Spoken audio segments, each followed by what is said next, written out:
दोस्तों नमस्कार। मेरे इस YouTube चैनल पर आप सभी का हार्दिक स्वागत है। क्या आपने कभी सोचा है कि भगवान श्री राम ने एक साधारण वनवासी वृद्धा के झूठे बेर क्यों खाए थे? आखिर ऐसी कौन सी भक्ति थी सबरी की जिसने स्वयं भगवान को उसके द्वार पर आने के लिए मजबूर कर दिया? एक ऐसी महिला जिसे समाज ने कभी सम्मान नहीं दिया, लेकिन उसकी सच्ची श्रद्धा ने उसे अमर बना दिया। वर्षों तक वह हर दिन एक ही आशा में जीती रही कि एक दिन मेरे राम आएंगे। न उम्र ने उसका विश्वास तोड़ा, न समय ने उसकी उम्मीद छीनी। और फिर आया वह दिव्य क्षण जब भगवान श्री राम स्वयं उसकी कुटिया में पहुंचे। क्या था सबरी के प्रेम का रहस्य?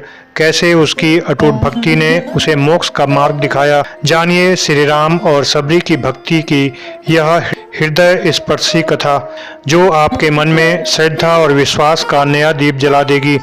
बहुत समय पहले दंडकारण्य के घने जंगलों में एक वृद्धा रहती थी जिसका नाम सबरी था। वह साधारण वनवासी स्त्री थी, लेकिन उसके हृदय में भगवान के प्रति अटूट प्रेम और भक्ति थी। उसकी कथा हमें सिखाती है कि भगवान को धन, वैभव या बाहरी दिखावा नहीं, बल्कि सच्चा प्रेम और समर्पण प्रिय होता है। सबरी एक भील जाति के परिवार में जन्मी थी। बचपन से ही उसका स्वभाव दयालु और करुणामय था। वह किसी भी जीव को कष्ट में नहीं देख सकती थी।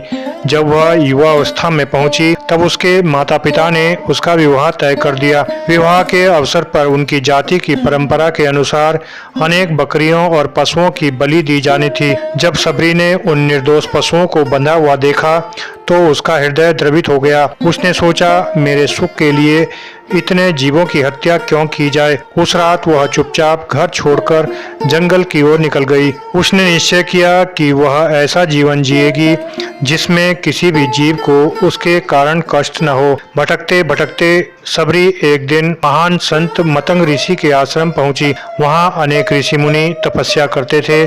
सबरी दूर खड़ी होकर आश्रम को देखने लगी। वह सोच रही थी, मैं एक वनवासी स्त्री हूँ, क्या मुझे यहाँ रहने की अनुमति मिलेगी? लेकिन मतंग ऋषि ने अपनी दिव्य दृष्टि से उसके निर्मल हृदय को पहचान लिया। उन्होंने उसे अपने पास बुलाया और कहा, बेटी, मनुष्य की पहचान उसके जन्म से नहीं बल्कि उसके कर्म और भावनाओं से होती है।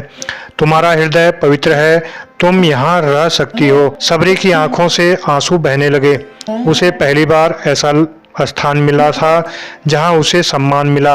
उस दिन से सबरी आश्रम में रहने लगी। वह प्रतिदिन सुबह जल्दी उठती, आश्रम की सफाई करती, ऋषियों के लिए जल लाती और उनके मार्ग से कांटे हटाती। वह कोई बड़ा तप नहीं करती थी, न ही कठिन योग साधनाएं जानती थी। उसकी सबसे बड़ी साधना सेवा थी। मतंग ऋषि अक्सर कहते, सच्ची भक्ति केवल मंत्रों से नहीं बल्कि निस्वार्थ सेवा में होती है। सबरी पूरे मन से उनकी बातों का पालन करती। समय बीतता गया, सबरी वृद्ध होती गई। एक दिन मतंग ऋषि को अनुभव हुआ कि उनके पृथ्वी छोड़ने का समय निकट आ गया है। सबरी बहुत दुखी हो गई। उसने कहा, गुरुदेव, आपके बिना मैं कैसे रहूंगी? मतंग ऋषि मुस्कुराए और बोले, बेटी, चिंता मत करो, एक दिन स्वयं भगवान श्री राम इस आश्रम में आएंगे, तुम्हें उनके दर्शन होंगे, वही तुम्हारे जीवन का सबसे बड़ा सौभाग्य होगा। यह सुनकर सबरी के हृदय में आशा का दीप जल उठा। कुछ समय बाद मतंग ऋषि दिव्य लोक को प्रस्थान कर गए। आश्रम सूना हो गया, लेकिन सबरी के मन में गुरु के वचन गूंजते रहे, एक दिन श्री राम अवश्य आएंगे। अब सबरी का एक ही उद्देश्य था, भगवान राम की प्रतीक्षा। हर सुबह वह उठती और आश्रम के आसपास सफाई करती और सोचती, क्या पता आज राम आए। वह रास्ते से कांटे हटाती ताकि प्रभु के चरणों में चोट न लगे। वह सुंदर फूल चुनकर रखती ताकि प्रभु का स्वागत कर सके। वह मीठे बेर इकट्ठा करती और सोचती, यदि आज राम आएंगे तो मैं उन्हें ये बेर खिलाऊंगी। दिन बीतते गए, महीने बीतते गए, साल बीत गए, लेकिन राम नहीं आए। फिर भी सबरी की श्रद्धा कभी कम नहीं हुई। वह प्रतिदिन उसी उत्साह से तैयारी करती रही।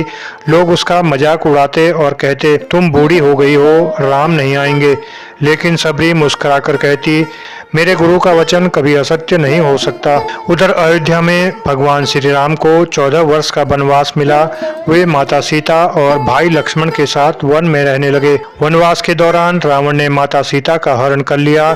सीता की खोज करते हुए श्री राम और लक्ष्मण अनेक जंगलों से गुजरते हुए दंडकारण्य पहुंचे। यही वह समय था जिसका सबरी वर्षों से इंतजार कर रही थी। एक सुबह सबरी ने अपने हृदय में एक अद्भुत आनंद का अनुभव किया। उसे लगा जैसे आज कुछ विशेष होने वाला है। वह आश्रम की सफाई कर रही थी कि अचानक उसने दूर से 2 तेजस्वी पुरुषों को आते देखा। एक के हाथ में धनुष था, मुख पर दिव्य आभा थी और नेत्रों में करुणा झलक रही थी। सबरी का हृदय धड़क उठा। उसने तुरंत पहचान लिया, ये मेरे प्रभु श्री राम हैं। वह दौड़ती हुई उनके पास पहुंची और उनके चरणों में गिर पड़ी। उसकी आंखों से प्रेम और आनंद के आंसू बहने लगे। वर्षों की प्रतीक्षा आज पूरी हो गई थी। श्री राम ने प्रेम से सबरी को उठाया और कहा, माता, हम तुम्हारी भक्ति से अत्यंत प्रसन्न हैं। सबरी बोली, प्रभु, मेरा जीवन धन्य हो गया। मैं वर्षों से आपके दर्शन की प्रतीक्षा कर रही थी। राम मुस्कुराए। उन्हें सबरी की निष्कलंक भक्ति का ज्ञान था। सबरी प्रभु को अपने आश्रम ले गई। उसने बड़े प्रेम से बेरों की टोकरी प्रस्तुत की, लेकिन एक समस्या थी। वह चाहती थी कि राम को केवल मीठे बेर ही मिले, इसलिए वह हर बेर को पहले चखती और फिर मीठा होने पर प्रभु को देती। लक्ष्मण यह देखकर थोड़ा आश्चर्यचकित हुए, लेकिन श्री राम बड़े प्रेम से वे बेर खाते रहे।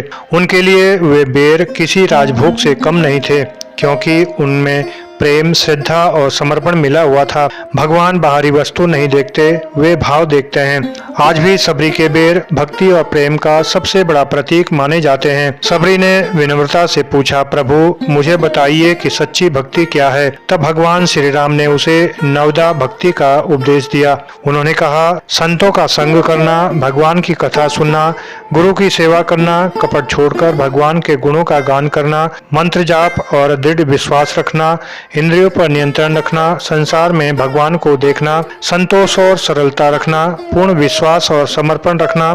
सबरी बड़े ध्यान से प्रभु की वाणी सुनती रही। उसे लगा जैसे उसका जीवन सफल हो गया। जब श्री राम ने माता सीता की खोज का मार्ग पूछा, तब सबरी ने उन्हें सुग्रीव के बारे में बताया और ऋषिमुख पर्वत जाने का मार्ग बताया। फिर उसने हाथ जोड़कर कहा, प्रभु, अब मुझे और कुछ नहीं चाहिए।